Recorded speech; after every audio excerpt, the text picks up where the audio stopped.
welcome to another edition of the Sports One. And we are back. We got the full crew in the house. That is what it's all about. The Yankees, out of any team in the league, are the best equipped to handle a blow like this. I think there is a higher power at play here. He's due law of averages. That dude is the ultimate scrub. It's trash. Yeah. Every person you have in there is fucking trash. Next game, you're going to see a big performance. You can see it in the end of the game, and I'm just totally stoked and excited for this.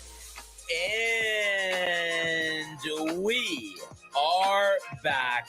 Welcome to another edition of the Sports Port here on a Wednesday, a rainy Wednesday. Cold, Tony's favorite weather. Domac back in the building. What's up, people? How you guys doing? Doing good, dude. A little tired, but I'm all right. I'll get through it. Yeah, he's really tired, dude. 5 hours or less? Let's see, 8 a.m. Woke up at 7. 5 hours, right? At 5 hours, 2 to 7. Yeah. Stay up for the Yanks. Is that why? Or? It did for a little bit, and then I watched that we were down like 3-0 off rip, and no one was getting a hit. Judge still isn't getting a hit. Gave up on the game, and then I just kind of sat and moped.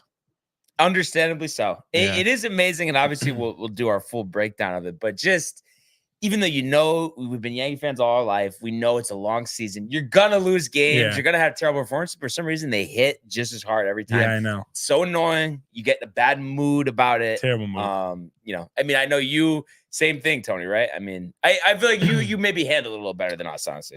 Yeah, I guess so. I don't know. I feel like if this season keeps going the way it does, though, Brian, I mean, you're not gonna be handling anything. Is no, what you're gonna say. I'm not gonna be handling anything. I appreciate the big laugh there, Brian.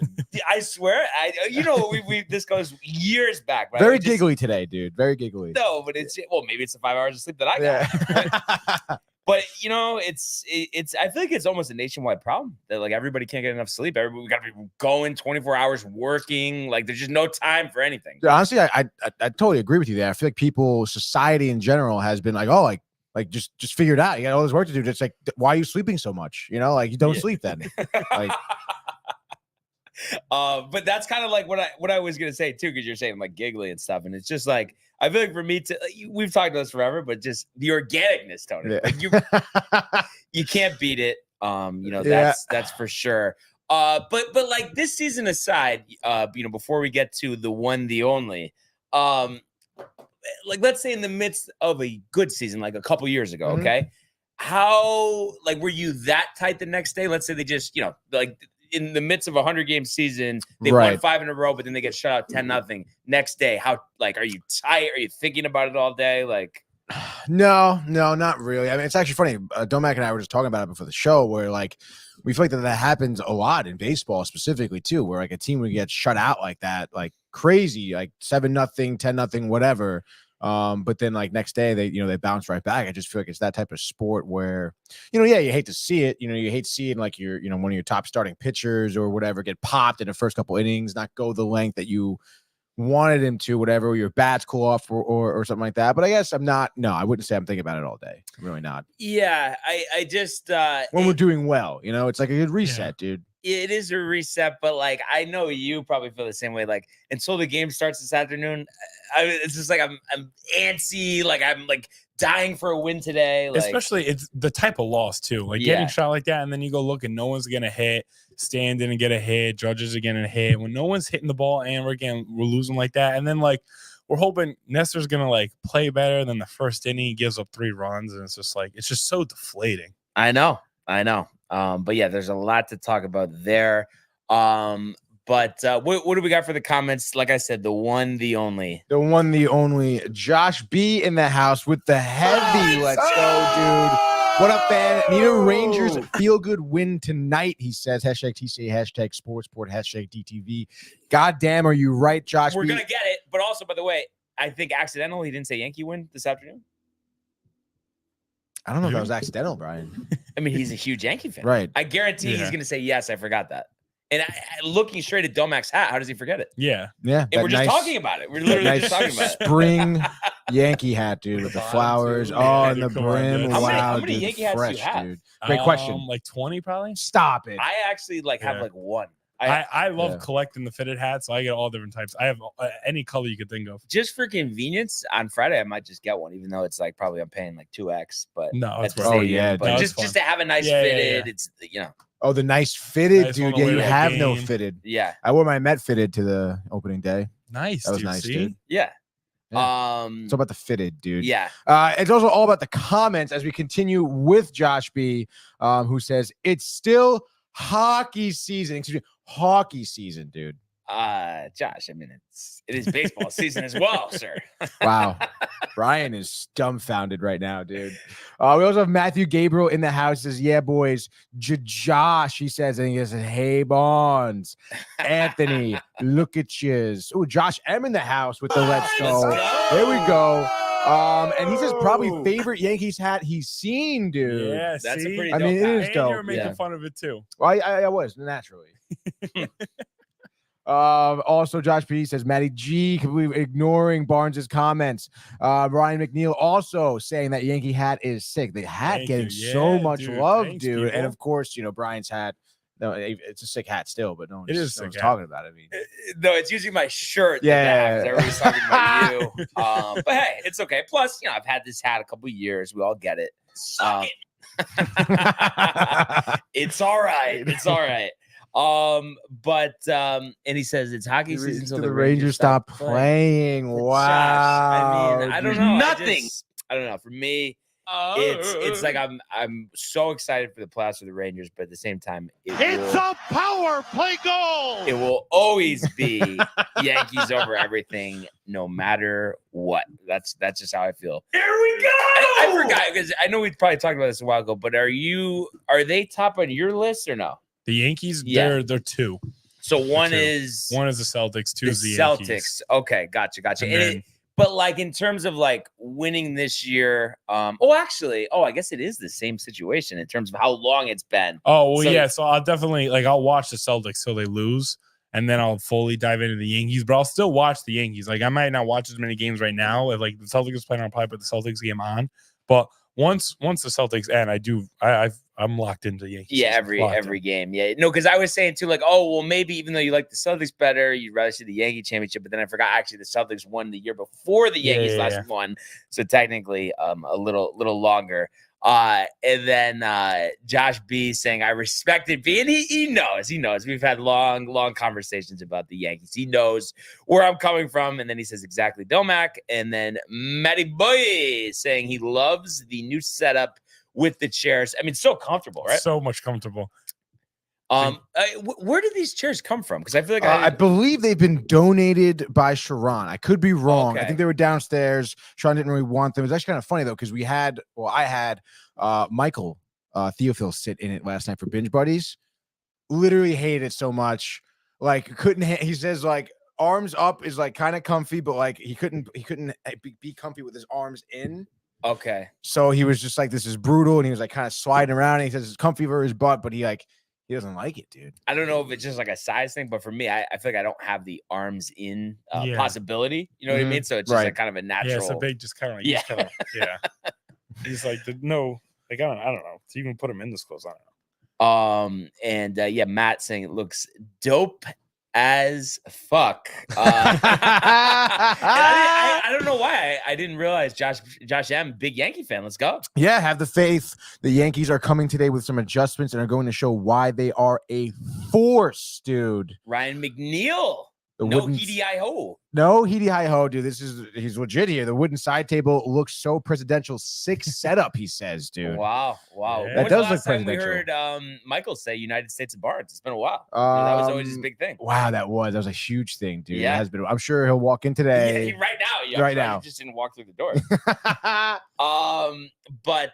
So obviously, we'll talk about it. And one thing I want to say before we get started here is I'm shocked. I mean, it must be like a big project or something, especially after the launch yesterday that Kev do nothing. Yeah, I know. You think I thought he would be 20 minutes early saying about like, Yankees. Honestly, maybe he is on a big project. It could very well be. Yeah. He's in a basement somewhere, boiler. Yeah. Uncle Clay, his family, diehard fans here. Like Clay Holmes? Clay Holmes?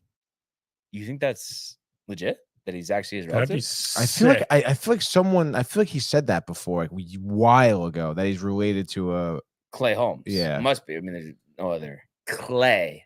He's busy today. Haha.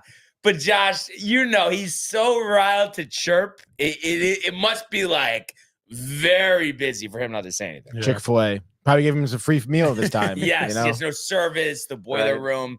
And yeah, he's part of his family. Wow, that's awesome. That is cool. And I don't know if he's mentioned this. I forgot if he's told us or if he's told you guys, Tony. Where's Josh M from? Currently located? I'm not 100% sure, to be honest. Okay, but I'm sure he'll tell us. And he says married to his wife's aunt. Her aunt is the same age as my wife. So interesting connection there. Definitely Clay Holmes has been a revelation. And I know it doesn't work out every time with these guys, but you look at his career before he came here. I mean, really struggled. It's amazing. He's in Atlanta, by the way. Yeah. Oh, he's in Atlanta. Yeah. That's pretty cool. Yeah, that is sick. But it was funny too. I remember Aaron Boone, when they first got him, called him the righty assassin, and like literally like the radio shows were making fun of him for saying that. And then it's like top 5 closer in the game. No, for sure. He's been locked in. The stuff is unbelievable. One more, I know I keep doing the one more thing. But one thing I have to say, Tony, that really irked me. Okay. Every time I'm in the office, because it's simulcasted, I put on Boomer and Gio, and then they were showing Al Dukes, who is the producer for Boomer and Gio. He has the warm-up show with Jerry Recco, who also is, I guess, producers, updates.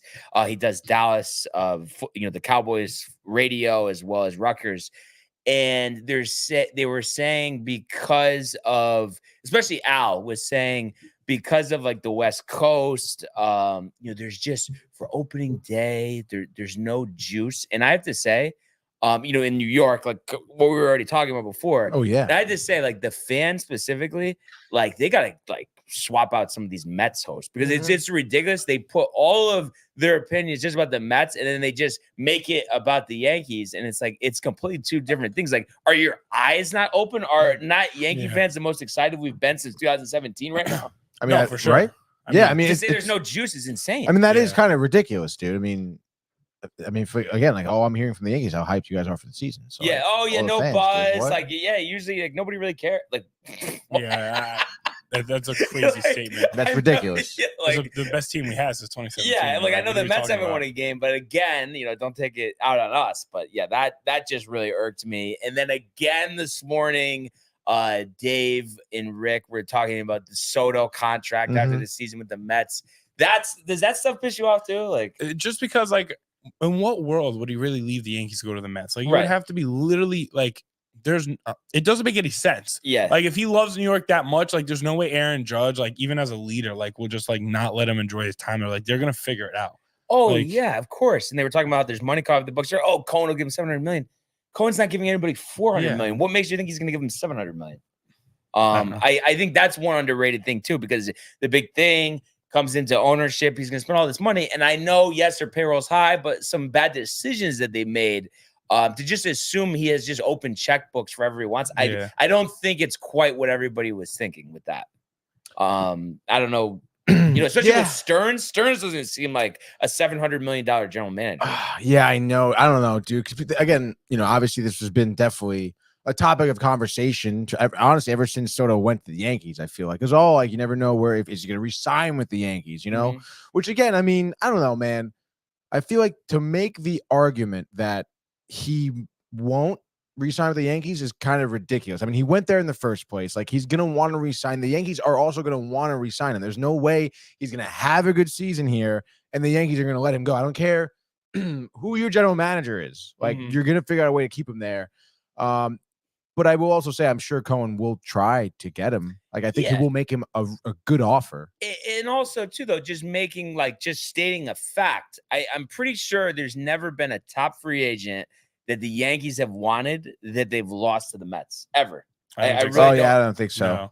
No. So I just the fact like it's like again, I just feel like I mean, I feel like it almost has to like annoy you, Tony, being a Mets fan, that like these Mets fans like that's their thing. They just go for the Yankees to like cope with their misery. Like For it like just no reason. yeah. Because it's not like Yankee fans are over here. Like I feel like all of a sudden just always bash on the Mets. Maybe just Tony, just because he's here. Well, no, hold on. If we put the brakes here, Yankee fans do the same thing. And you could even make the argument that Mets fans do it because of Yankee fans doing it.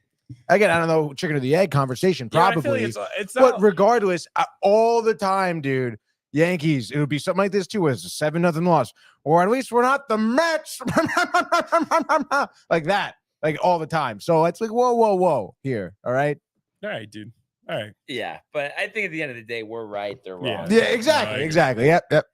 I mean, I don't know. I just feel like I base things though on facts, and it's like everything I'm saying, it's like it's backed up. Like there's nothing to point to the contrary. So I feel like I'm not even like I'm just talking about what has happened. You know what I mean? Like that's the only reason why. And I feel like the only reason I ever got tight a couple years ago is because it was like there's a lot of chatter. The Mets are better, and like just kind of really going after us. And it's like, well, wait a second. Like you might not want to say that till you accomplish something. Yeah. I don't know. Like, yeah, I guess. I mean, would you say the Mets were better last season? No, they weren't. They were under 500.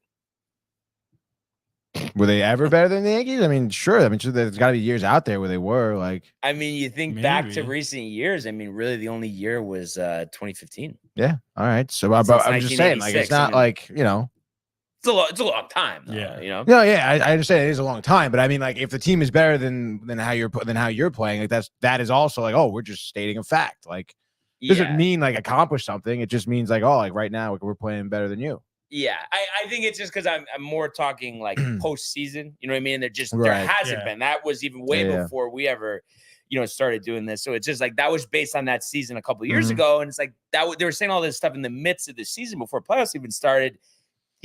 Kind of counting your chickens before they hatch. The wild card series. I know Buffer was a big part of that. Josh M with a couple more here though. Yeah, he says that let's see, we need him as in Clay Holmes to get more comfortable under pressure, and I have faith he will dial it in. He says Yankees and Mets remind him of Auburn and Alabama. Blood has spilled over both pairs, dude. That last comment, what does he mean there? Blood has spilled over both pairs. Mm-hmm. Like there's been fighting on both sides. Oh, Yankees, Mets? Yes, and as well as Alabama, Auburn. He's saying it's like a similar. Oh, okay, gotcha. Yeah. Honestly, though, like thinking about it, like when has like Juan Soto, huge, obviously free agency acquisition here, went to the Yankees. I don't remember even the last time, not even between Yankees and Mets, but any player has done that. Gone like a huge name like him, gone to a team for 1 year, not re-signed with them. I think right. Like I feel like how often does that happen in general? Doesn't like it's crazy to think that. Like he went to, like, as far as I'm concerned, like he's kind of locked in. It's just a matter of how much and how long. Yeah. Right. And really, since I've been watching the Yankees, somebody that they actually wanted to keep. I mean, other than Robinson Cano, was there really anybody else? Yeah, no, everyone they wanted to keep, they ended up keeping. Yeah. So just that's another interesting point. I think they also know too. Like they know if they let Soto walk, like the fans will lose their mind. Oh my god, the fans will lose their mind if we don't re-sign Soto. And also too, we're in the early going, but the trajectory continues. After what they had to endure last year, I'm sure they won't want to mess with what's gone on this year as well. So all things that point to the contrary, but you have your Sal Licatas out there that just don't know any better. So moving along here, we do have the first Sal Licata, dude. We do have the first day of the Valero Texas Open tomorrow. So this is the pre-Masters warm-up here, and this is coming from TPC San Antonio. This course is 7,435 yards, a par 72, and the total purse here is 9.2 million. So, not terrible for a elevated event. That's up from 8.9 last year. Winner's share last year, 1.6. Winner's share this year, 1.656. Corey Connors last year won his second Valero Texas Open at 1,500 par. One shot clear of Sam Stevens. 2022, you had JJ Spahn, 13 under. You had Jordan Spieth win in 2021 at 18 under. No tournament in 2020. 2019 was the first of Corey Connors of Valero Texas Opens, and he won at 20 under par. Andrew Landry in 2018, 17 under. Kevin Chappell, 12 under, 2017. So you look at the scoring there. I mean, that's pretty good. It seems like there's a lot of birdies to be had here, and you would expect scoring to fall in the mid-teens and upwards of low 20s. You look at the field here at Valero. There are a decent field for, week before the Masters. Obviously, some guys want to sharpen up their skills. PGA Tour.com has Corey Connors as the number one contender here, being that he's won 2 of these tournaments. I don't think, he's really done anything that's popped off the page recently, but I think the thought there is, just because of his kind of comfort with the course. You have former Masters champ Hideki Matsuyama, former U.S. Open champ Matt Fitzpatrick, Byung-Hung An, Ludwig Aubert, Open champion Brian Harmon, Harish English, Eric Van Rooyen, Billy Horschel, Alex Noren, Rory McIlroy, who's really had a tough start to his season, did decent on the DP World Tour before getting his season started. Max Homa hasn't been great this year either. Ashke Bahadia was pretty good. I think just outside the top 10 last week at the Houston Open. Aaron Rai, Russell Heenley. So not a terrible field. Obviously, Scotty not playing this week. What do you think? I mean, obviously, we know the Florida Swing. There were bigger tournaments, elevated events back to back. If it was you guys, would you play this tournament, or would you get to Augusta early to get as many practice rounds in as possible? Great question, Brian. That is a good question, because I was going to say I would play this event just to keep practicing, because for me, the more I play, the better I play. I feel like, because the longer I take off, the worse I play. I feel like golf's only sport, in my opinion, where if I take a week off and I try to go back out and play, I'll play 10 times worse than how I played the week before. Compared to basketball, I feel like if I don't play for a week, I can go back and kind of put up the same numbers. And so I would say to play the event. But now thinking about it, if I'm able to go to Augusta a week early and play in those conditions, and if I already have the money too, if I'm people like Rory or someone who has the money already, I would definitely be going to Augusta earlier. Especially if I'm Rory too. I would have been there last week. Yeah, I would have been there locked in. Kind of interesting. The only thing I'm thinking, maybe tournament golf, different than practice rounds. Also, just trying to get the confidence up. So a win here, a top 10, he's going to feel a lot better than he did before the tournament started. Because at the end of the day, even if you are hitting 65 in practice, if it's not in a tournament, you probably still are like, well, what's it worth? Yeah, exactly. What about you? Well, I mean, what's the if Domac is saying, if I go to the course a week early, can I just play the course? Yeah, do they have specific practice areas? No, yeah.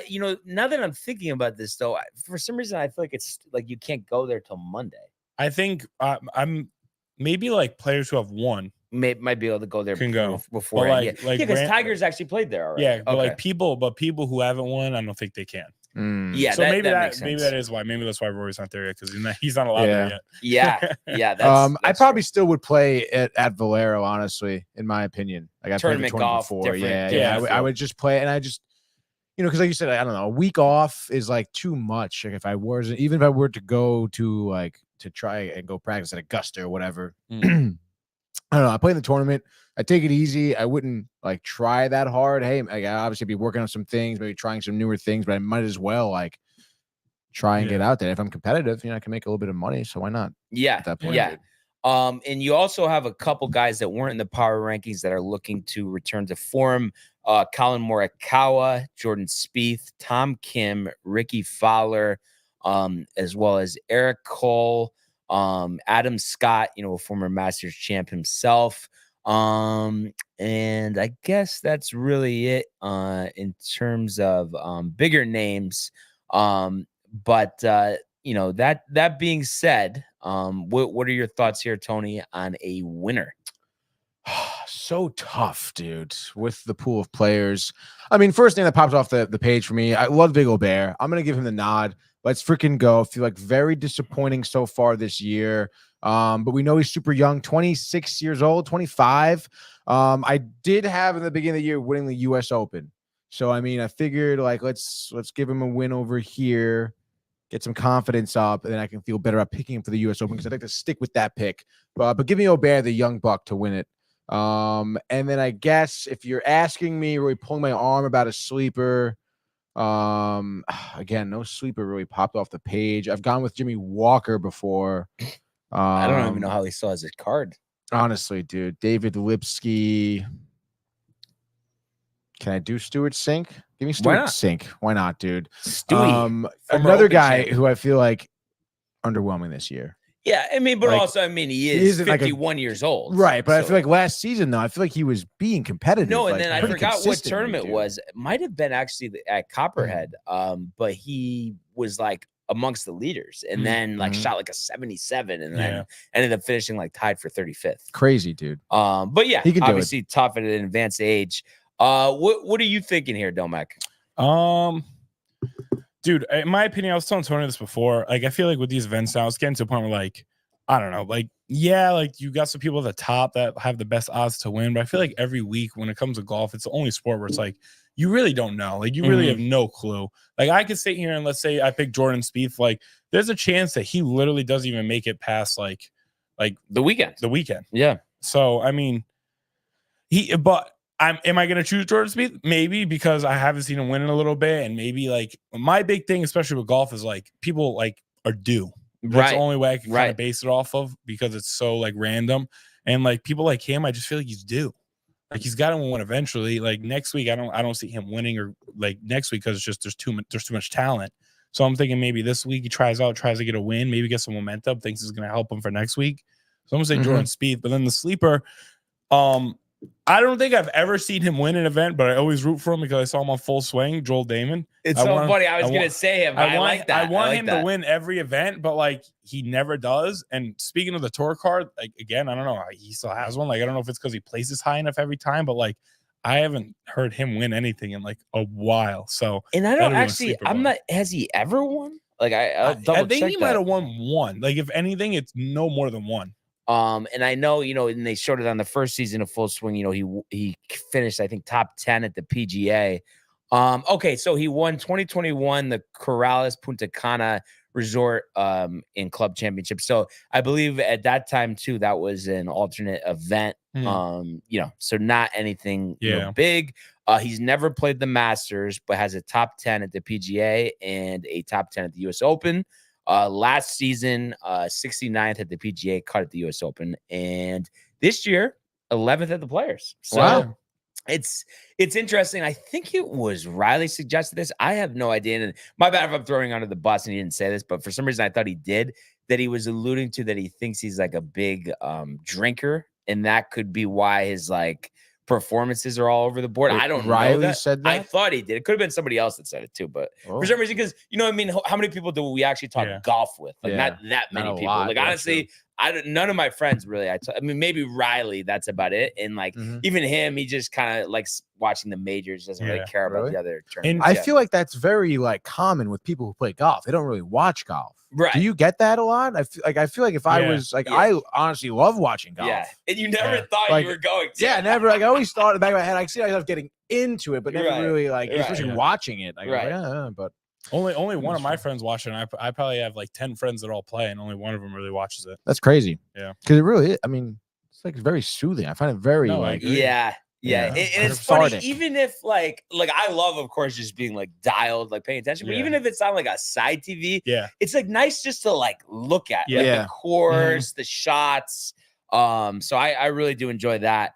But for this tournament, it's funny. I kind of have a feeling this is going to happen. So I think Rory will win this tournament, but then go to Augusta next week and miss the cut. It seems too typical for Rory. He'll win a Wells Fargo championship, but then when it comes to a big event, where are you? So I kind of could see that happening.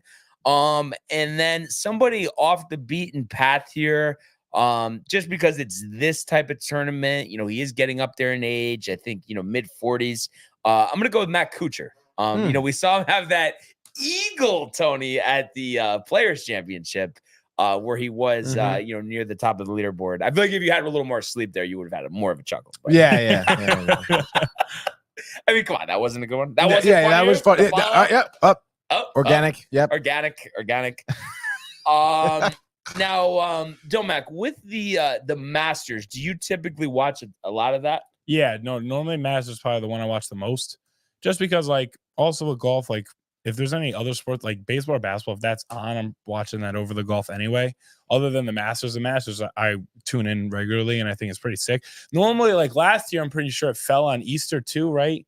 I mean, I think it did. It did. But yeah, John Rahm on Easter, I was watching it with everybody, which is kind of cool. Which I think that was awesome. Yeah, I remember watching it last year too. I'm saying I'm home anyway. Like it's so sick. And then this year, I think because of the leap year, that's why Easter got moved anyway. But yeah, I tune in that one the most. It's just I like it because like everyone's there, all the best players are there. It's what I'm saying. It's just I feel like everyone just raises everything up a notch. Yeah, and how about just like we said, looking at the course? Yeah, there. The course is just insane. There, the Masters music, Tony, Tiger's return that throws a little wrench into it. Yeah, does it though? Nah, I mean, we're all gonna have some level of optimism. Mike's gonna say he's gonna win. I'm sure. I'm sure he will.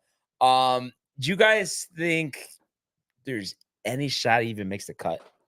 I mean, he hasn't missed it since he was an amateur, but we know how his body has been. I mean, he says his body is the best it's been since. But why didn't he play the players? Why did he withdraw? Yeah, I don't know why. The withdrawal, I guess he says something about like his stomach or something. The in and out. Yeah. Supposedly. Okay. Okay. So I mean, I think because of his competitive nature, like he's gonna force and will him his way to like make the cut, and after that, just fall out. Yeah. What about you, Tony? I'm gonna say he finishes top 25. Yeah, that's right. Wow. Top 25 finish. It's amazing. I'm trying to think of the last time he completed a tournament. I know it's been so freaking long. Dude. Must have been the Masters. Was it when he won?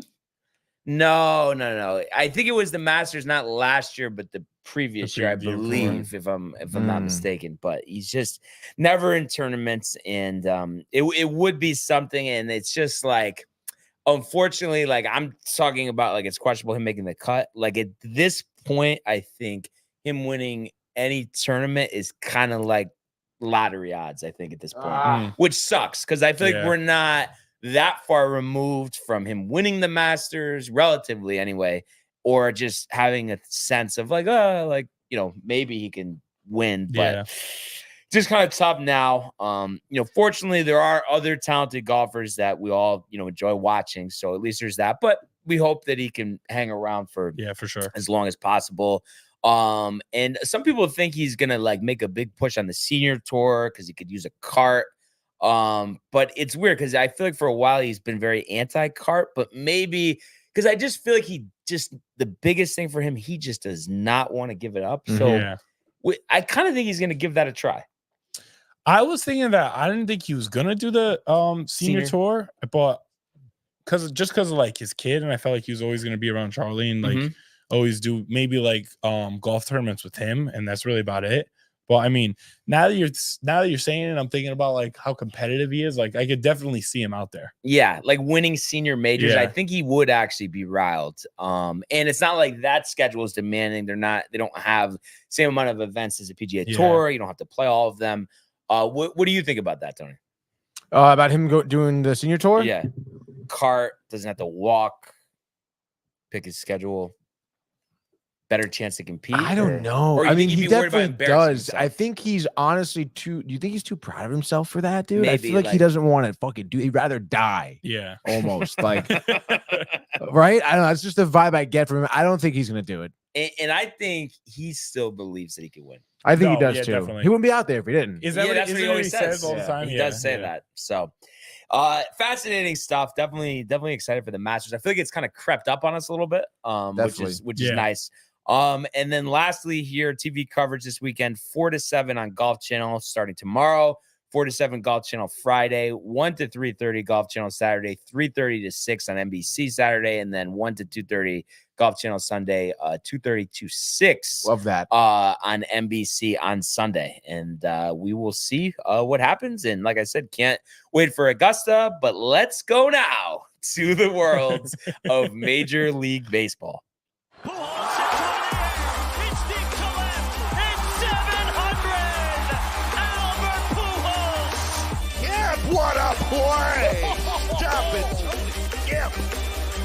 Alonso cracks one of the Mets win the ball game. Out of sight. And it works at 100 miles an hour. 14 strikeouts. Drove deep to left field. There it goes. See ya.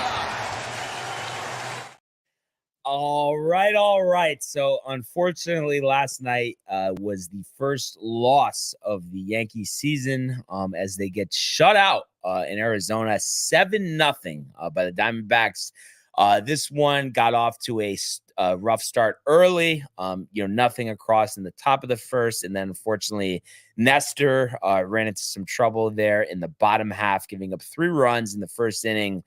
Settled down after that, went 5+, but overall, again, another mediocre line here, 8 hits allowed, 2 walks, 2 strikeouts. I guess it speaks to something that, after that first inning, he was able to settle down. He threw a lot of pitches, but then only had 88 when Boone ultimately took him out after he gave up a hit in the bottom of the 6th inning.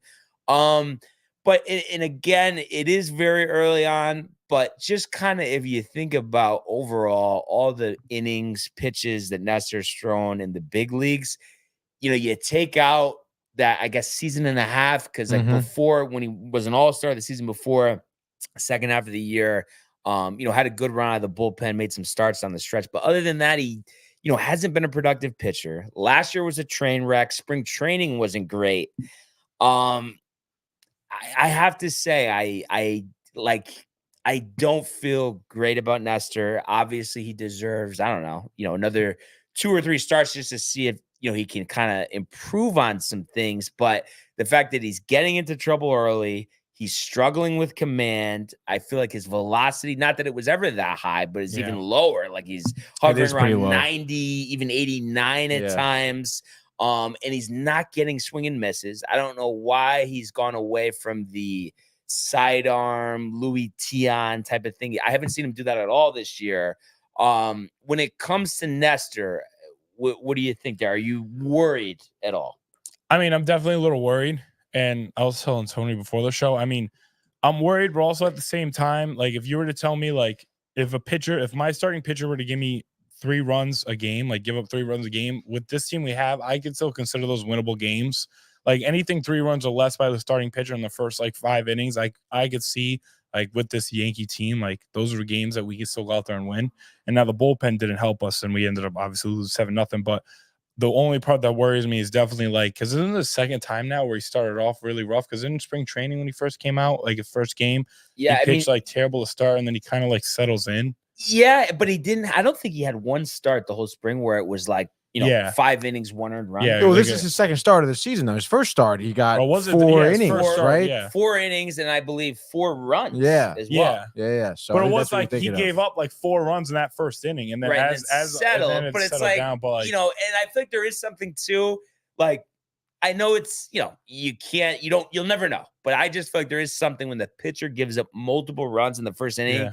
That just changes the entire course of the game. And if he hadn't done that, maybe he gave up those runs in the 5th. Yeah. The Yankees might have had some runs on the board before that, and it's a completely different outcome. I think it also changes the way he pitches too, obviously coming in the second and the following innings. So I feel like he's probably trying to do even more and try to extend himself even more to make sure he's not giving up any more runs. So it's just, it hurts everyone when you give up 3 runs in the first inning like that. And I just don't normally to me, it's almost kind of weird because normally, as you pitch more, once you go through the batting order a couple of times, then they start hitting on you. So to be able to give up 3 runs in the first inning, but then as you pitch the next 4, you don't give up any. It was just kind of weird. It's just, I don't know. Yeah. And it's just, I don't know. I look at him pitch and nothing stands out to me that I really like. And it's I've always been a big Nestor guy, but last year was concerning. Spring was concerning. These first 2 starts are concerning. And I don't know, if I'm, kind of putting the cart in front of the horse here, but as it stands right now, I believe in all the other pitchers in the rotation more than I believe in him. And I would take it a step further and would say I would rather see Will Warren or Clayton Beeter get some starts. I mean, we saw what Luis Gil did the other night. And I'm not a believer in Clark Schmidt at all, but I think even him over the course of this year, not going to be surprised if he does better than Nestor does this year. I mean, I wouldn't be surprised either. I got to see maybe like him pitch 1 or 2 more times. I mean, if it's the same thing the next 1 or 2 more times, then like obviously like we got to do something. I feel like we have to do something. And I feel like to do it in the beginning of the season, I mean, I know it's going to hurt Nestor, but I think it would help the team in the long run to kind of nip it on the bud and try to figure out what's going on here compared to like trying to let him go out and keep pitching like this. And then All-Star break comes around, he's playing terrible. And now at All-Star break, we're trying to scramble for another pitcher because come playoff time, we can't have Nestor doing this in the playoffs, So. Yeah. What do you think, Tony?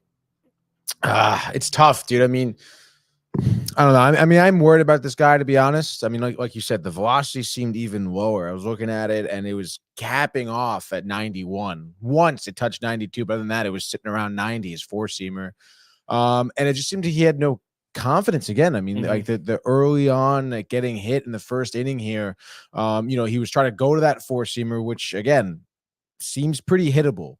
Yeah. And then he tries to go to that cutter or that sweeper he has. And like you said, the location wasn't there. And I mean, I don't know, man. I mean, for now, I feel like consistently, again, I didn't really follow him in the spring, so I don't know what he really did in the spring.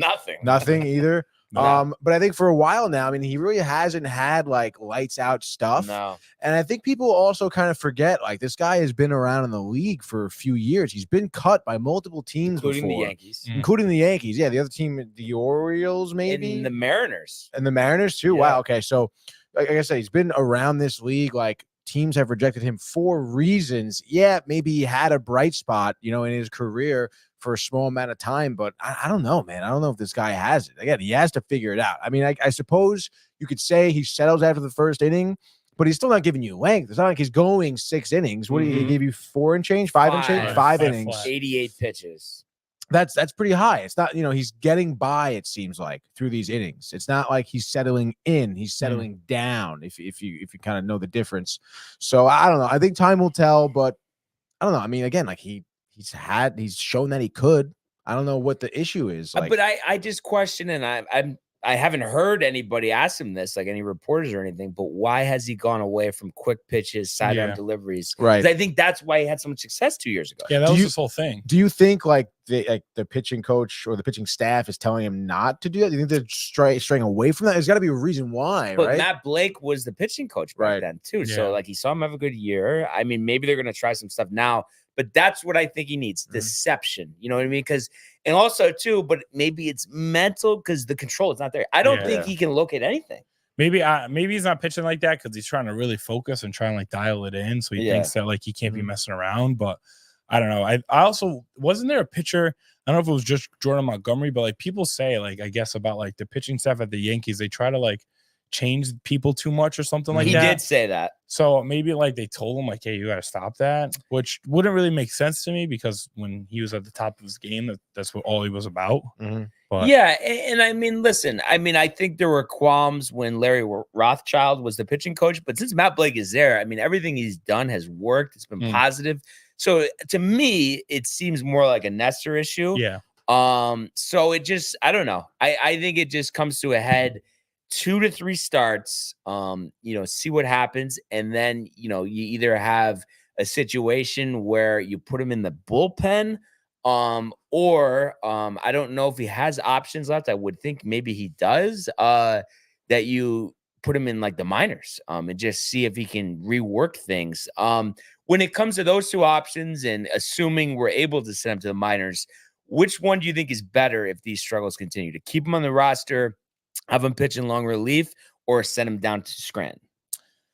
Honestly, in my opinion, I'd rather just send him down, because when we send him down, we bring someone up, give them a chance. He goes down there, really figures it out, and then my opinion, the worst case scenario would be I assume Nestor's going to get better when he goes down there in the minors. So he comes back, he's a little better, and let's say the minor league pitcher, whoever we bring up, doesn't pitch to par, then it's just a nice little switch. And I feel like we're only going to miss, like, if we keep him down there for a month, how many starts in a month he'll have what, 3 to 4, probably 4, because if you think every 5 days, depends on off days. So we'll have like 4 games there. We kind of got to like maybe dig deeper into the bullpen, because the pitcher we have there's going to be questionable after we bring down Nestor. But I think I'd be okay with that. Like, sacrifice 4 games, let him go down there, figure it out, and see if he can come back and fix things. Yeah. What about you, Tony? Let's assume 3 straight starts again. Same Yeah. thing we're seeing now. What if it's up to you? What are you doing? I mean, we've seen pitchers go to the bullpen and work their way out of it before, but I don't know, man. I'd be so worried if you put him into the bullpen, even if he's a setup guy or middle relief, if you put him in any leverage situation.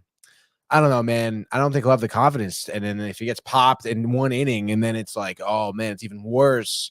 I would send him down in the minors now. And I think 3 figure it out. starts? Yeah, yeah. So, okay. So we'll see what happens, over the course of those starts. And don't you feel too, being the Yankee fan, like, I love what we're doing with Heel now. I guess Clark has gotten that opportunity, but just overall, since I've been watching, they don't give young starters like a month worth of starts, a season worth of starts. Never. Like Severino, you know what I mean? It's like one every couple of years. Jordan Montgomery. I mean, I think in the last 15 years, there haven't even been 10 guys from their system given a full allotment of starts at the starting pitching position. I don't know why they just don't let him go out and just let him play. Yeah. Like at some point they're gonna have to just let them go out there and figure it out. Yeah. Like we jerked him around. Yeah, we can't just hope to just sign pitchers and not try and develop people and just let them go out there and figure it out. Obviously, maybe we lose an extra 5 games or 10 games because like that, or maybe they're giving up runs because they're just trying to figure it out and we throw them out there. But I'm all for that and having them try to figure it out because I feel like it'll be better for the long run than always be trying to look for pitchers outside the organization to bring in instead. Yeah. And it seems like, even if they do bring him up, it's short spurts, it's an opener, it's just it's not like give us 100 pitches. Let's see what you got. So I really would like to see what Beater and Warren have to, bring to the table. We'll see what happens. I guess Cole was interviewed yesterday. He said everything's going well. So we'll see, what happens there. I'm cautiously optimistic, we can get him back, come June, July.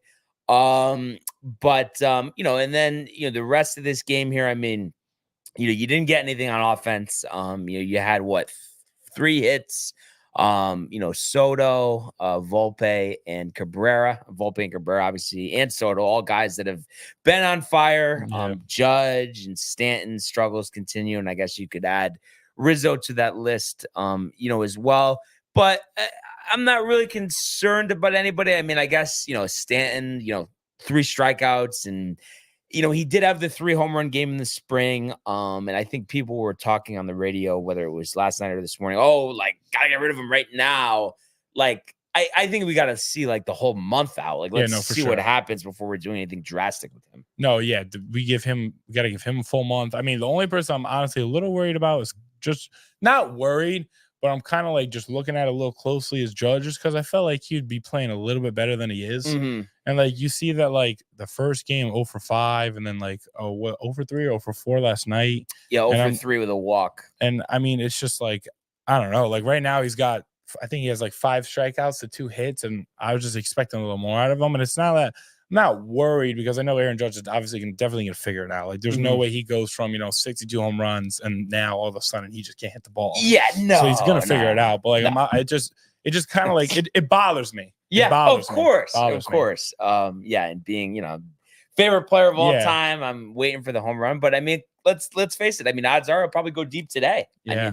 I mean, it's only going to be a matter of time. So yeah, obviously it sucks to lose. Nestor is a concern, but I'm excited to see what Rodon could do today. I can't wait to go to the game Friday. That is going to be me awesome. too, dude. That's going to be a great day. Arthur Enzo's, Ave, dude, let's fucking go. I know you're dude. so jacked for that, dude. So riled. Arthur Ave is sick. Yeah. Do you have a favorite spot in Arthur Ave? You ever heard of Dominic's? Of course. Dominic's. My family goes there normally every time we go to a Yankee game. Phenomenal. Did it probably stand out back in the day, kind of similar to your last name, so you had to go there? I mean, that's a good one. No, that was actually a good one, dude. We're rating jokes now on this first but yeah, Dominic's is really good. I've pretty much tried everything. I can't remember the last time I had Enzo's though, so I'm excited to try that. And it's funny too. I used to think because Remos and Stanford, great Italian pastries, Arthur Ave, is it really that much better? But honestly, it really is that much better. I have to say that. So definitely really excited for that. And yeah, I'm just excited for the Yankees to get back on the diamond today. I think, they'll score a decent amount of runs, and it's nice too. We have the off day, the travel day tomorrow. get ready for the home opener. But I think they're going to come back today and have a lot better performance than this. And of course, it's easy to get negative quick after what happened last year. But to be honest, other than Nestor, I'm not really concerned about anything. No, not at all. So we'll see what happens today. I believe it's a 3:40 first pitch. Correct. So looking forward to watching that one. And I know, it's Merrill Kelly is going to get the start for the Diamondbacks.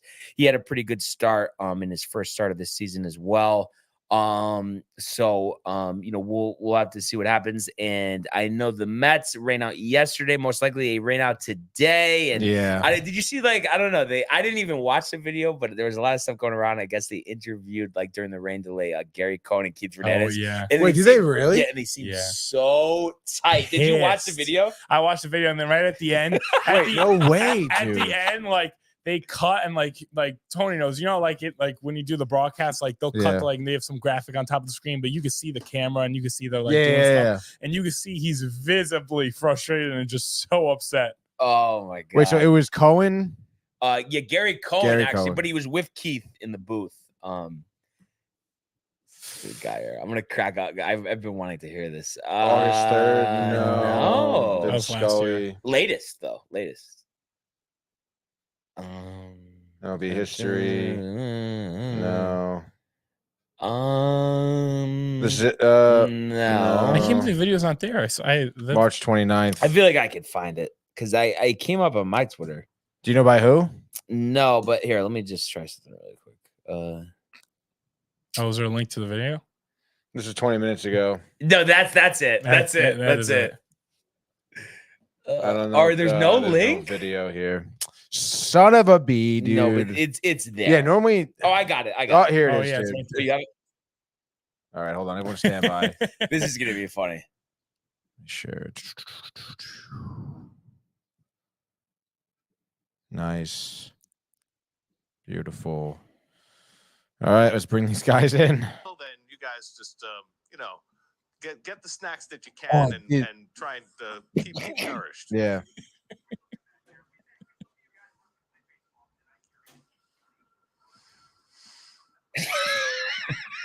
Oh my god, that's so funny. Oh my god. Wow, dude. Wow. He's so tight. I mean, you understand while he's tight, he didn't know the camera was on, but Tony, I mean, a little unprofessional, no? Yeah, man. I mean, that's the first rule of being on air. Always act as if you're live. So, but hey, dude, I mean, maybe he was upset about something that happened during that broadcast because it seemed like that whole outro was kind of weird. Yeah, that was like really something happened behind the scenes that made him kind of not easy. Maybe he knew that they wanted to keep the concessions open to make money and they weren't going to have the game and he had to do this anyway. Oh yeah, maybe could be, dude. Interesting question. And no, Tony, I'm not looking to start a debate, but I feel like I've never asked Domac this question. Me and Tony over the last couple of years have had a lot of debates about this. I've always found it very ridiculous. Just general baseball people you hear all the time. Gary, Keith, and Ron, they're the best announcers in the whole game. And I've always just thought that's ridiculous. I'm not saying they're the worst announcers, but I don't see why everyone thinks they're such great announcers, honestly. I'm going to be honest. I don't really know why, I don't know. I feel like in baseball, every team is so different. And then when it comes to the Mets and the Yankees announcers, maybe because I'm a little biased, but I feel like the Yankees ones are the best and it's not even close. I really feel like it's not even a debate. And I don't know. I can't really comment just because I haven't watched enough Mets games with the announcers to really know exactly. But I mean, if I've never really seen anything much about them online on my own, just going on about my normal baseball content, then that, in my opinion, is a part of when people want to be the greatest of all time in anything, the best or whatever, if you're the best at it, then normal baseball goers, casuals, I feel should know more about it. And I feel if I don't really know, then how could you be the best? Right, exactly. If you go at every sport, name the best player in every sport, you probably know. You probably know who they are. NBA. That's what I'm saying. You know, or even just look at the players. If I said Shohei, if I said LeBron, if I said Aaron, or not Aaron Judge, but you know what I'm saying, the best player in every sport. The average sports fan would know that player. And just but no, go ahead. I don't think the average sports fan though. I feel doesn't know all the announcers though, especially announcers that they never see or hear. But if they're, like, but if it's obviously you're the best announcer, it's like obvious, like Right. head to toe, like head and shoulders above everyone else, like in the NBA, like Mike Breen. Right. It's like people know. Like every casual, in my opinion, every casual basketball fan knows Mike Breen and knows that he's the best. So that's your opinion. And like, just like, speaking to the Mets, I feel like for me, it's simple. Right. Like, I would start out by saying on the positive side of things, I do think Ron Darling, because he does stuff with like MLB Network, TNT, I think he's great. Honestly, he's engaged, he's enthusiastic. But Gary Cohen, I feel like sounds like a weasel, like nasally. And then Keith Hernandez is not even like with us half the time. He's like thinking about something else. And then I don't know if you heard this a couple years ago, but he refused to do Phillies games because he told management because he thinks they're fundamentally not sound. So he refused to announce their games. That year, they ended up going to the World Series. That's crazy. First of all, I don't even know why you're even commenting like that. It's not even you're exactly. What position are you in to say that about the team too? Yeah. Like I don't like you're there to call the game, like because they're not fun. Like that is the dumbest reason I've ever heard. Well, regardless of like, personal vendettas and stuff, I mean, the fact of the matter is that this broadcasting team wins awards like every year for the job they do. Well, we know about award shows, and that's just like talking facts at that point. Not to mention, I mean, like I feel like people do kind of widely consider them to be really good, though. Like even outside of Mets fans, like I feel like if there are a broadcasting, I mean, what broadcasting team in baseball do you hear of? But I don't even hear of Michael Kay being that popular. But in I guess like it's like, why do you enjoy Keith's negativity, Tony? Keith's negativity? I feel like he's so negative No. about the game today. Well, yeah, I mean, obviously, listen, he brings certainly like that typical, like back in my day, this is the way things were played. This is kind of how things but still not should everybody be. does that, though, because the Yankees have a bunch of former players. Paul O'Neill's not complaining every second. David Cohn's not complaining Well, every no, second. of course not. But Joe I mean, Girardi. regardless, like Girardi did a great job. I mean, by the way. yeah, maybe like Keith does talk about that a lot, but regardless, I mean, I feel like he brings an excellent kind of, I guess, analysis to the he's game. just always whining about how the Mets are playing too. He does do that stuff though. In all seriousness, I mean, yeah, he rags on the Mets a lot, which is why I like him, dude, because he kind of calls them out.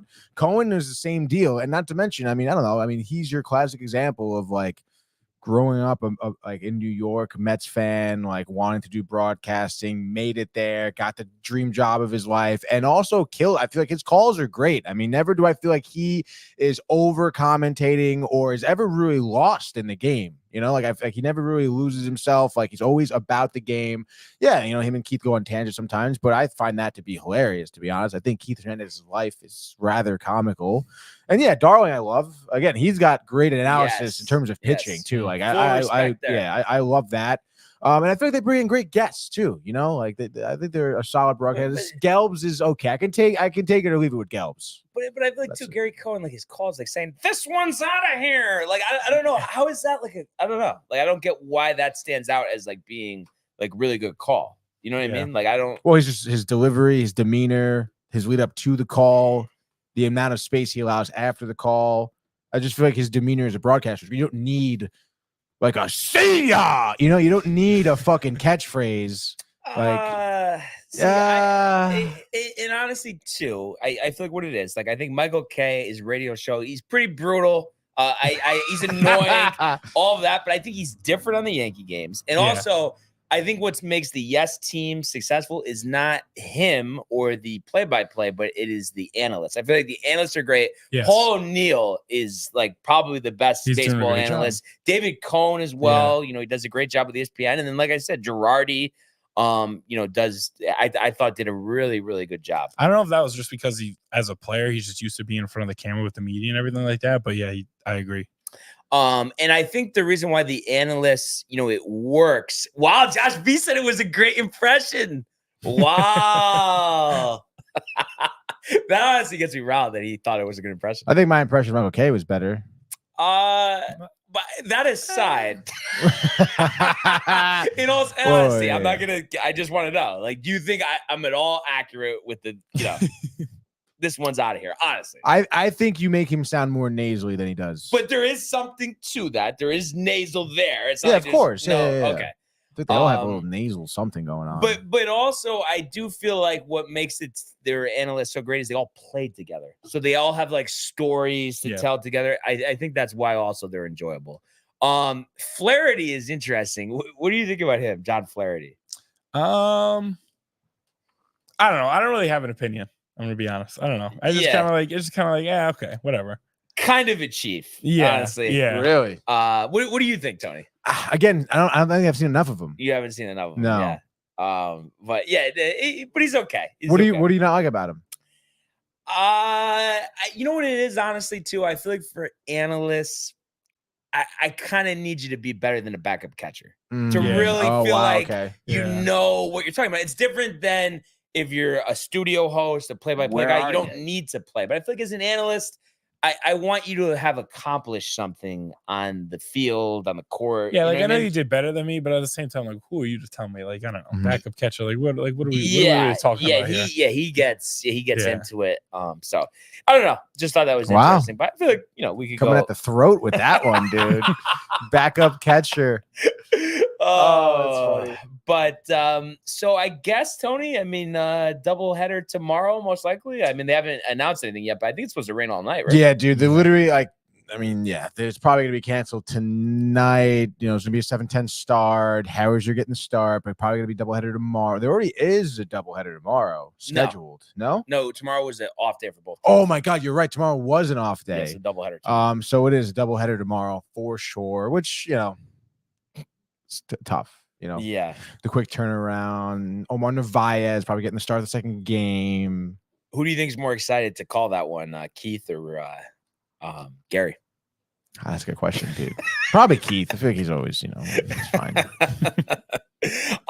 So we before we talk about the games today, we're kind of have some catching up to do pick wise, Tony. I mean, I know it's going to be kind of annoying. We have to go back to like last Thursday. Oh, really? Because we didn't have a show Friday, and then we haven't updated it this week. Oh shit! So we need to go Thursday for hockey and football, and basketball, and basketball. And basketball too.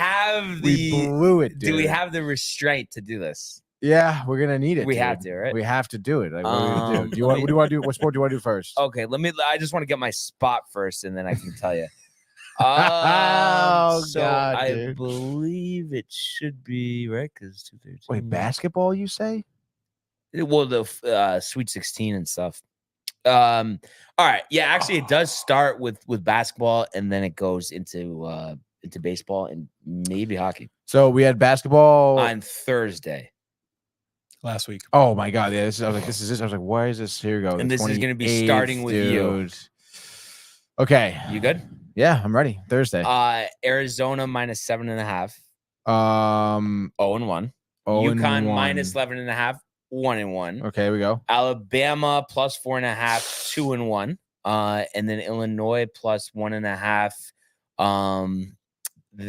For some reason I thought you took Iowa State for Riley. No, I thought I did too. I thought we both.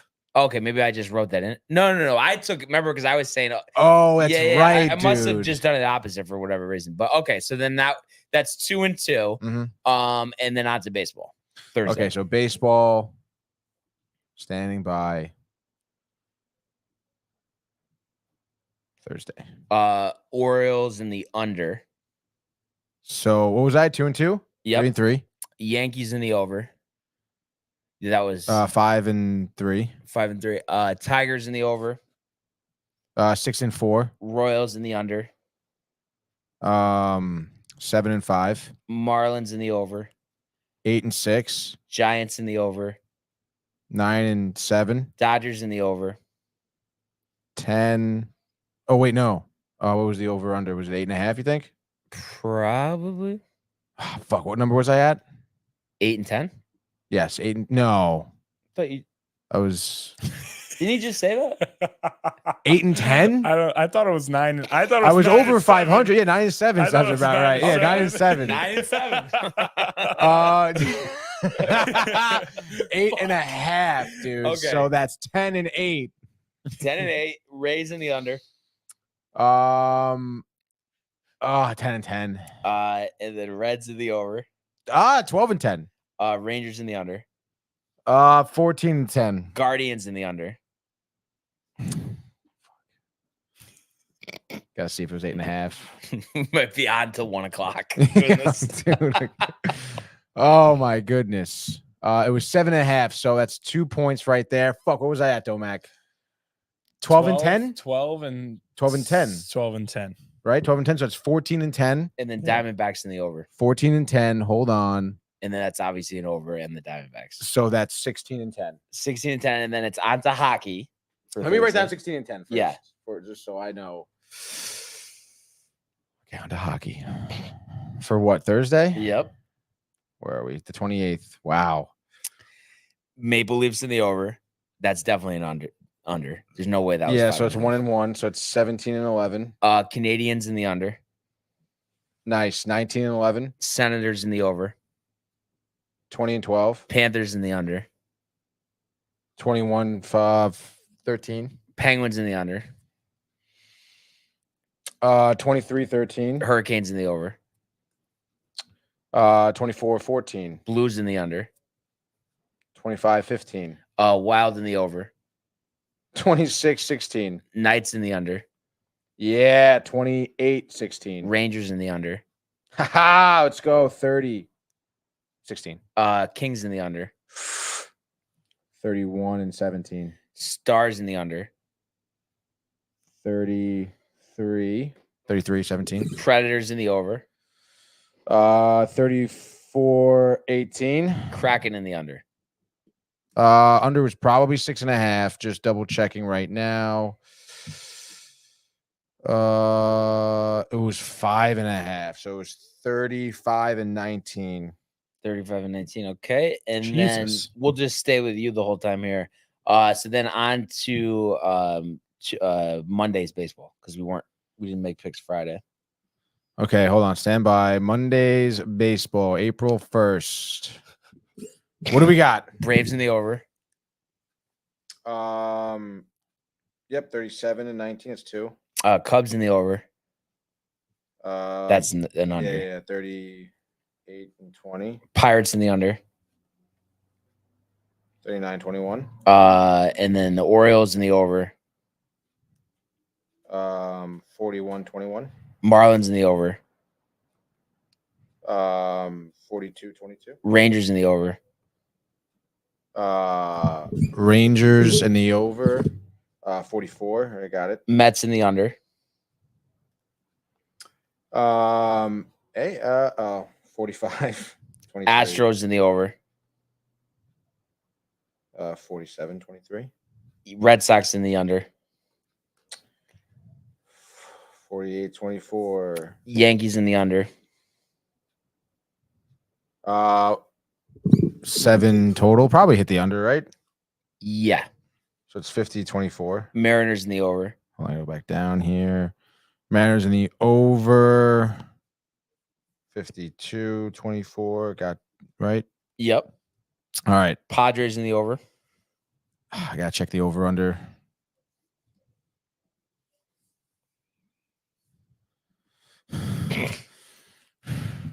Eight and a half. So that's a double no. Padres. Wow, the first double no. 26. Dodgers and the under.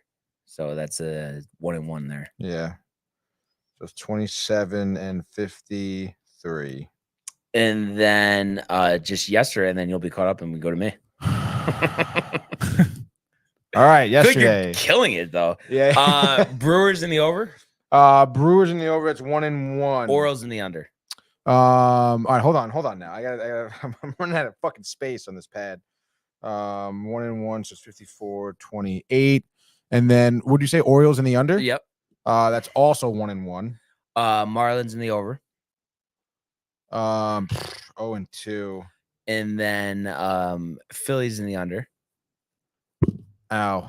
1-1, 56-32. And then Rangers in the over. Rangers in the over. I would imagine the over was 8.5, so it's 56-34. And then Braves in the over. God, dude, 36. Cubs in the under. I'll take 1-1, 57-37. Astros in the over. 39. And then Red Sox in the over. Red Sox in the under. Fuck. 58-40. Yankees in Why the not under. Which probably hit because it was only 7. Yeah, it was the under. There we go. So 59 and 39. And then Guardians under, Padres under, Dodgers under. Guardians, Padres, Dodgers. That's 2-1, and the unders. They're all under. Mm-hmm. So I think 2-1 as well, right? 2-1, 2-1. It's 4-2. So that's 63 and 43. 2-2. We said, right? Yeah, and we do have breaking news courtesy of Josh B. Wait, that would be 6. Hold on, we did something wrong right there. Doesn't matter. Breaking news. What do we got? The Bills are finalizing a deal to send 4-time Pro Bowl wide receiver Stephon Diggs to the Texans. Whoa! For pick compensation, so no specifics there, but obviously a bombshell. That is crazy. That dude. is crazy. So the Texans are really going for it this year. And I mean, it doesn't surprise me with the Bills. I mean, Diggs was tight all last year. This had to happen. You expect them to attack the wide receiver position in the draft. That's sick, dude. Texas. No Gabe Davis either for the Bills, so they're gonna have a completely different room. Wow, dude. Texans could be scary, especially if Diggs is bought in, happy. Because obviously he was disgruntled. Last year. Let's fucking go, Josh That's B, crazy. dude. Texans- That's huge news Texans, right there. I for might the honestly put a Texans. Super Bowl future on them. No. Honestly, how much? 200? 500, 1,000. 2,000. All right. So All you right. have yourself updated. So there, hold or- on. Those last 3 picks, I went 2-1. So that's 4-2. Yep. So 63 and 41. Okay. So I went 63 and 41 for a grand total of 104 picks. Wait. So say that again. 63 and 41. Okay. So then 63 and 41, and before that you were 213 and 178. Do you want me to do that math? I mean, I could do it. I'll do it, I'll do it. 213 is what? 276? Uh-huh. And then what was the other call? 178. So it's 178 plus what? 41. So that's 219. 219. Yeah. Okay, not bad. And then And then let's do it again. Yeah. It is a frenzy recap. Oh my gosh. Damn it, dude. All right, hold on. I gotta recollect myself. So we're going men's basketball on Thursday. Right. And then we have MLB from Thursday as well, standing by, and then hockey as well from Thursday. No NBA. Why is NBA even up right now, dude? All right, stand by. We'll do the same deal. College basketball first, right? Yeah. Okay, cool. Let me just Thursday for the hockey. Men's college basketball. All right, what do you got? All right. So Arizona in the 7.5. That's 0-1. Had UConn though, minus 11.5. So that is what 1-1, and then UNC minus 4.5, 1-2. And then Iowa State. Okay, I flip flopped them, so I had to. Yeah, I had Illinois. Okay, so that's 2-2, right? Yeah. And then on to baseball. On to baseball now. Okay, Thursday. Let's do Thursday baseball. You're starting off 2 Angels and 2, and the dude. under. Oh, so 2 and 4. And then Tigers in the under, which would make it 4 and 4. The Twins in the over, which 5 would and be 5. 5 and 5. The Pirates in the under. 6 and 6. Padres in the over. 9 and 6. Dodgers in the over. That was the 8.5, right? So Yeah. it's 10 and 7. Rangers in the under. Rangers. Whoa. Rangers in the under 12 and 7. And that doesn't have to be even. Because we had 4 basketball games, and then we're doing. Wait, what? Like I'm saying, because there was 4 basketball games, right? I had 9 and 7. 9 and 7. Yeah, And that then- would make sense. And yeah, then, 9 and 7. and then Okay. if you had 2 more, Oh, 11 and 11 7. 11 Okay, and 11 and 7. 7. Sounds good. And then you just did what was the last game we just did? Rangers Cubs. Rangers. So Rangers Cubs is Rangers in the over. No, we just did that game. Okay, so A's Yeah. in the under. A's and the under, which it did go under, but you lost in the A's. So what were we at? 11 and 7. Now you're No. 12 and 12 and 8. 8. Mariners in the under. 12 and 10. Diamondbacks in the under. 13 and Total 11. was 17 and a half. And then hockey Thursday. So you're going into it with 13-11 for hockey here. Let's focus up. Hockey Thursday. What do you got? Capitals in the over. That makes you 13-13. Flyers in the under. 14-14. Blackhawks in the under. 15-15. And then the Panthers in the over. 15-17. Blue Jackets in the under. 16-18. Hurricanes in the under. 18-18. Blues in the over. 20-18. Sharks in the over. 20-20. Jets in the under. 21-21. Rangers in the under. 22-22. Oilers in the over. 23-23. Canucks in the over. 23-25. Coyotes in the under.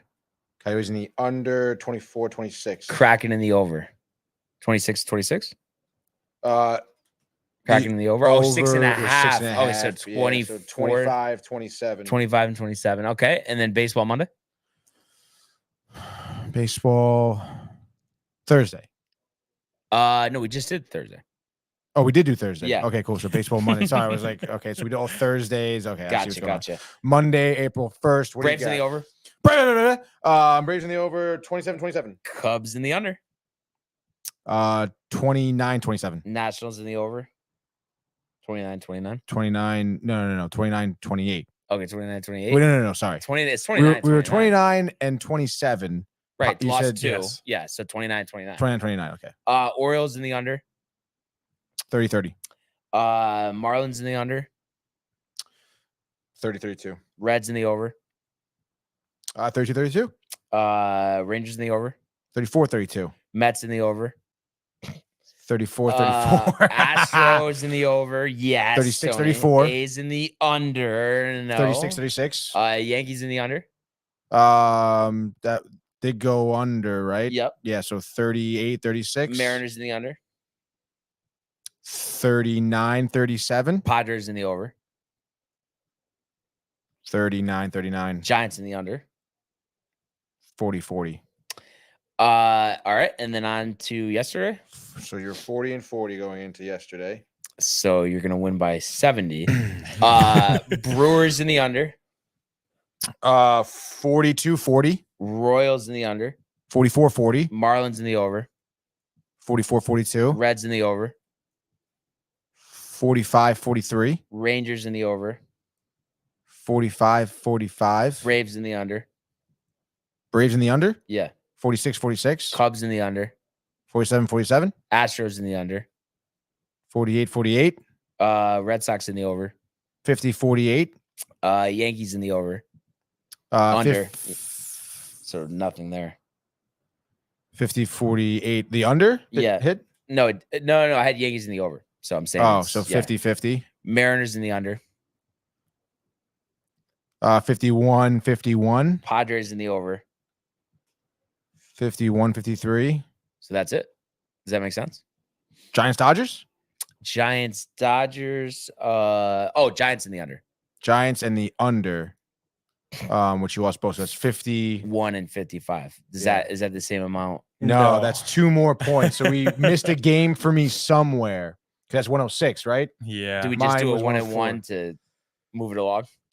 Sure, Brian. With Let's your do big that. Let's do lead. the 101. All right. And then last thing here, so we could just add this up and never have to do this ever again. Jeez. All right. So we have me at 51 and 53. So that makes me, and if you could mark this down, Tony. Mhm. So it's 261. And then I just have to add the losses here. 53 losses. So 185 plus 53. So 238. So I'm 251 and 238. Sounds about right. And then what's your record? So if we give me the 1-1, I'm 277 and 220. Up by 26 games. Wait, say it one more time. 277 and 220. This is absolutely insane. That was insane. That whole spiel right there. I can't believe it. Thank you for everybody sticking with us. Literally, they just heard us saying numbers and team names for no reason, dude. Moving forward, any thoughts here to simplify things? I mean, how do we do this? What do you mean? No, I don't know. So it's just not like we can't miss another day. We have to update it off the show so if that's the case. Yeah, we just can't miss a day, dude. Okay. Yeah. And anything, do we not do the totals? Do we like the totals? I say moving forward, we don't do totals anymore. Okay. But just because it's just a lot. Yeah, it's crazy numbers. Or 200. So it's time for a baseball. Oh my God, dude. We're not missing a beat here over on the Sports Port. That's right. We're not missing a damn day. It's Wednesday, April 3rd. Hump Day, Josh B. Starting off early and off a 105 start. There are a shit ton of games today, Brian. My goodness gracious. We're going to be in Baltimore as the Orioles taking on the Kansas City Royals here. Baltimore minus 175. Reagan's here. Cole Reagan's, that is, getting his second start of the season, as well as Corbin Burns on the mound there for Baltimore. Over-under will be at 7.5. These two teams have split their series so far. This is the third and final game of this series. What do you got, Brian? Are we still not doing the over-under, though? I think we should. We should do. Okay, I said I'm fine with that. But anyway, this is an under. This is Orioles. Corbin Burns is going to strike out 15 Royals, and the Orioles will win 4-1. Wow, the under there. I mean, again, if like the flip-flop of the first two games, one over, one under. Better pitchers here. I agree with that. Orioles and the under. I think Corbin Burns, complete game shutout, dude. Orioles win 3-0, dude. Next game up 1:10 now p.m. In Miami as the Marlins take on the Angels. You have A.J. Puck pitching for Miami, a familiar face there. Patrick Sandoval, also familiar face there for the Angels.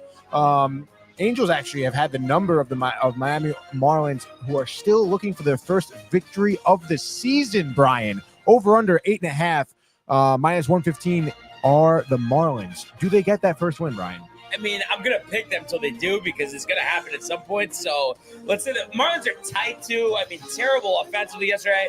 Might have had them on the money line too, which kind of hurts. But I'm going to say 10-0. They're tight and they're just going to win, and that's it. So 10-0 Miami. So Miami and the over. Yeah, I mean, I could agree with that. Let me go Miami and the over, I guess. Sandoval can get fucking popped, I think. So can Puck, if you ask me. Jake Berger, though. Bottom of the ninth, walk-off home run, dude. Marlins win 6-5.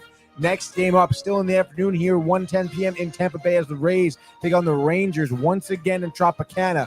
Looks like we have Savale for the Rays taking on Nathan Eovaldi for the Rangers. Over under 7.5. The Rays, home favorites, minus 125 here. This series is split here. Who's going to win this series? What do you got? Didn't work yesterday. Will work today. Rangers in the over. Adolis Garcia, a grand slam and 7 RBIs. 7-5 Rangers. Savale, 3 1/3, 6 earned runs, dude. The Rangers go on to win this game 8-2. Give me Rangers and the over. Next game up here now. We're moving forward to 2:10 p.m. in Chicago here. The White Sox taking on the Braves. Chicago plus 290 as they have an undecided starting pitcher. Spencer Strider, the Cy Young Award candidate, getting the nod here for the Braves. You'll get the Braves so far. I guess kind of a slow start for the Braves, 3-2. They actually did drop one of the White Sox, their first game of the series, 9-0. They won that one. They lost at 3-2 yesterday. What do you forecast for today? This one's for Josh B. Braves getting a vengeance. How about a no-hitter for Spencer Strider, striking out 17 Chicago White Sox as the Braves win 5-0. Spencer Strider, complete game shutout with Corbin Burns there. The Braves win, 5-0. So you mean Braves and the under, dude. Next game, 3:37 p.m. is the next one on the docket here at the Coliseum, Domac. You missed the Brewers game. I was going to mention that before. Twins Brewers. Oh shit, Twins Brewers. Yeah. Damn, dude. All right, let's go to Milwaukee. Why not? 4-0 team, whatever. American Family Field, bro. They're playing Minnesota A. They are Minnesota's minus 115 on the money line. Milwaukee minus 110. Actually, both teams now minus 110 here. Over under 8.5. Chris Paddock getting the start for Minnesota, and then you have Joe Ross. Who's that guy for the Brewers? What do you think? Give me Minnesota. Give Milwaukee the first loss of the season. 3-2 Minnesota. So Twins in the under. Give me Brewers and the under, dude. Yelich, 2 home run game, dude. That 400 right now. 3 ribbies, 2 home runs, doubling his home run total right there. So give me Brewers, and I said the over. Did Under. I say under? Okay, cool. Let's stick with that, dude. All right, now let's go back to the Coliseum, exclusively shown on Nesson here. Not Nesson Plus, Brian, but Nesson, as the Athletics take on the Boston Red Sox. Oakland, of course, plus 140 here, over under 7.5. Ross Stripling getting the nod there for the Athletics, while Nick Pivetta is starting for the Red Sox. Look at these two teams so far. The Red Sox have taken 2 of this 3-game set, looking for the sweep. What do you got? Both have gone over, by the way, with both totals at 9. Another over. How about Red Sox 15-6? Rafael Devers with 3 home runs. I do love that Red Sox and the over. I do think Yankees are the next game, Stripling by the gets way. kind of popped. I know, 3:40, 2 minutes afterwards, dude. The Yankees, let's go to it, are going to be in Arizona yet again at Chase Field, yet again tonight. Yet again, they are still favored at minus 115 on the money line. Arizona over under 8.5, looking to shut down the Yankees yet again. Will it happen, Brian? Yankees will win this game on the heels of Carlos Rodon striking out 9 over 5 2/3. Aaron Judge with his first 2 home runs of the season. Yankees win this game 5-2. So that is the Yankees in the under. I like Yankees. I like under 2. Merrill Kelly, Carlos Rodon, both great pitchers. Rodon is going to sweat his way to 7 innings, no earned runs. Desert Heat. Dodger Heat, dude. What? Arizona Heat? Desert Heat. Yeah. And give me Anthony Volpe with maybe 2 for 4 What with a a start for dinger, Volpe. dude. Honestly, let's freaking go, dude. So Yankees in the under there, but they win 3-1. Why not, dude? 3-4-1. Doesn't matter. Keep it going here. Back down the line. Next game, 4-5. Philadelphia, the Phillies taking on the Reds again. Fuck Frankie Montas. Fuck Montas. He's pitching for the Reds. Who's pitching for the Phillies? Zach Wheeler, dude. Another Cy Young Award candidate. Why not? Over under 7.5. Philly minus 175 here on the money line. What do you got, Brian? Bryce Harper 3 home runs last night after having no hits entering last night's game. Phillies will win this one again. I'm going to say 10-2. 10-2. Fuck Montas, dude. Fuck. I think both pitchers will do okay, dude. Montas sucks. Give me the I feel like I'm Phillies. Butka talking about Tatum. Phillies and the under, dude. Phillies win, I'll say 4-2 right there. Why not, dude? Next game, let's keep it rolling. 4-10. We still have a shit ton of games to get to. The Padres and San Diego take on the St. Louis Cardinals. Cardinals and the Sharon giving a thumbs up here. San Diego, what? Mariners? Fuck, dude. Let's go to whatever. Seattle, T-Mobile Jesus. Park, dude. The Guardians, dude. Oh, my God, dude. Seattle minus 165 here. The over-under. Can I open any more tabs on my Google Chrome? 7.5. George Kirby versus Logan Allen there for the Guardians. What do you got here? The series is split. Mariners in the under. Kirby striking out 10 over 6 1/3. Wow, Kirby with the strikeouts tonight, dude. I do like Logan Allen. Picked him on the fantasy team. Let's go with him. The bounce back because his first appearance sucked, dude. 5 innings, 6 hits. Gave 2 home runs in his first appearance. I want to say big bounce back against Seattle. Fuck Seattle's offense, dude, honestly. Overrated, bro. Give me Guardians winning this game 6-2. So just at the over. Guardians and the over. Let's go next game here. Padres, St. Louis Cardinals, dude. Petco Park. It's Joe Musgrove. It's Mr. Thompson there for the Cardinals, dude. We have 8.5 over under Padres, -150. Does Musgrove pitch well? 7-0 Padres. Musgrove 7 scoreless with 7 strikeouts. Padres struggling offensively. Their bullpen, their pitching not looking great. I'm going to continue with that trend here. They're getting swept by the Cards. Who would have thought here? Zach Thompson. Mike Schilt. Mike Schilt, who's Reunion? Reunion, you don't dude? think he salvaged his last game? I mean, God, I hate that, dude. Give me the Padres in the over. I love Mike Schilt. Love Mike Schilt, dude. You Padres in the over. Offensive explosion. Why not, dude? Joe Musgrove maybe does well. Doesn't matter. The over. 12-5, dude. Absolutely offensive explosion there. Padres in the over. Next game, 6:45. Nationals Park, baby. Washington. The Nationals taking on the Pittsburgh Pirates. Trevor Williams, Brian, getting the start. Former Met great here for the Nationals. Mitch Keller getting his for the Pirates. Absolutely got popped his first start, by the way. Had him on my fantasy team. So pissed at Mitch Keller. Nonetheless, over-under is at 8.5. The Pirates are favored here, -145 on the road, and they did take game 1 yesterday, 2 days ago, 8-4. Potential rainout game, though, so watch out. O'Neal Cruz, 7 RBIs, 5 hits. Pirates all over the Nats, 10-2. I don't think Trevor Williams will last an inning here, dude. Honestly, bro. 5 earned runs in the first. All home runs, all by Trevor Williams. Fuck that guy.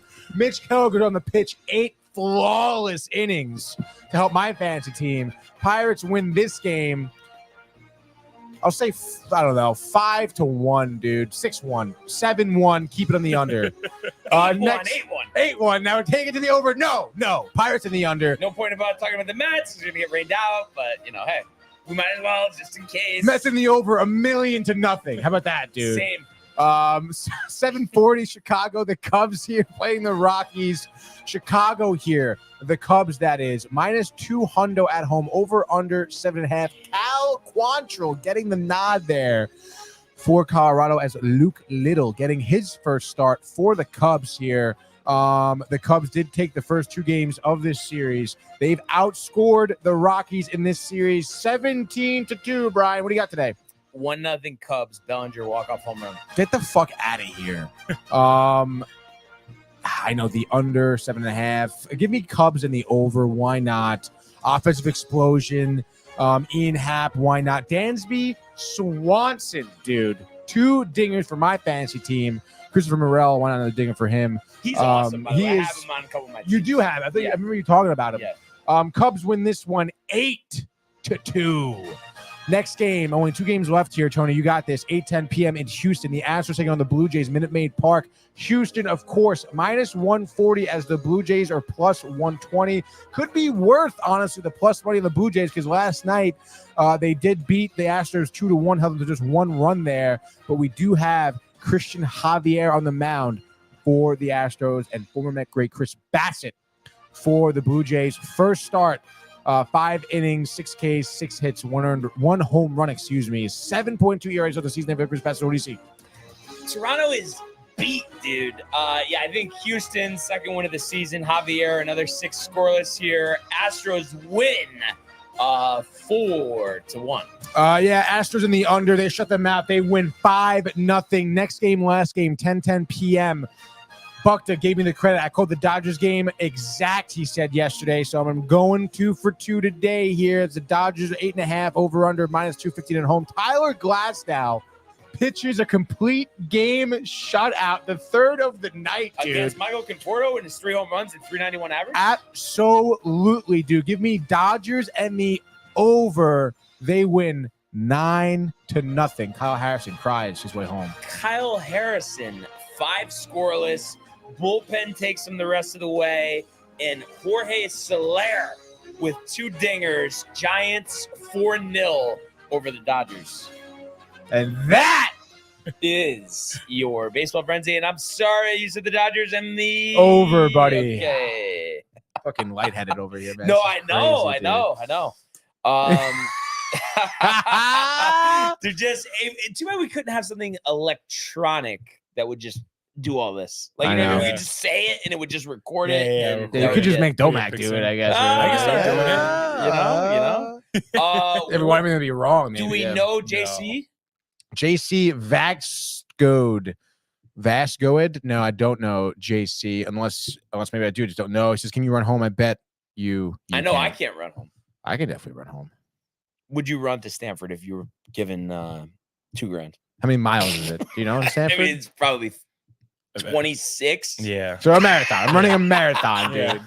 For $2,000. 95. Yeah, exactly. Right after the fucking highway. Killed on the way. $2,000 would have to be more than that. It'd be like $2,000 a mile. But that, dude. Who said 7 RBIs? I did. For and who? We talked about so many guys. Yeah, dude. We'll figure it out. Yeah. Everybody's fatigued.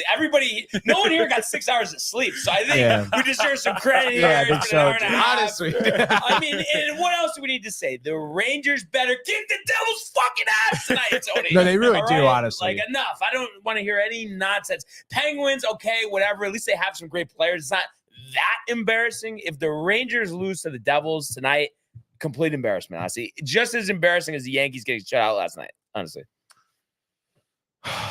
Yeah, honestly, dude.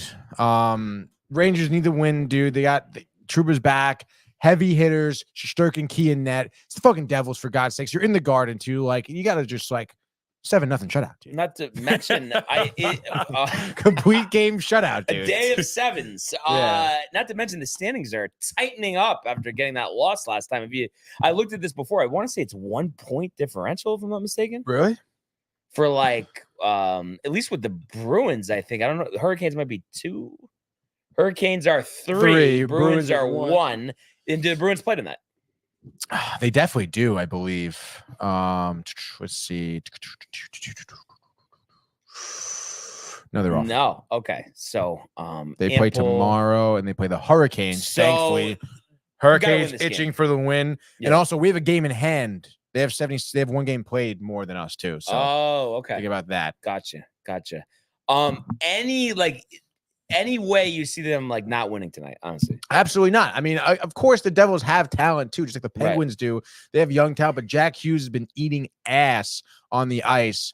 Nico Hischier has been trying to get out of the freaking IR list, dude. And then the goaltending issue, Jake Allen, dude, that's not gonna cut it against the Rangers offense. It literally, and again, we're in MSG too tonight. It should be Jack Dempsey's the whole 30,000 people. Jack Dempsey's before.